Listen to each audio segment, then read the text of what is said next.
Anybody doing an Ultima high flow oil pump,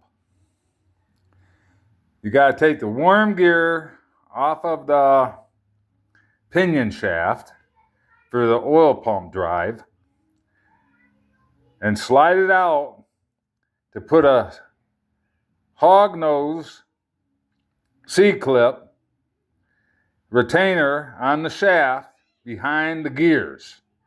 Then slide it back in and then reconnect the worm gear to the pinion gear.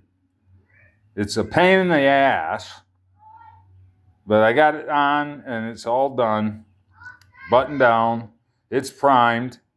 So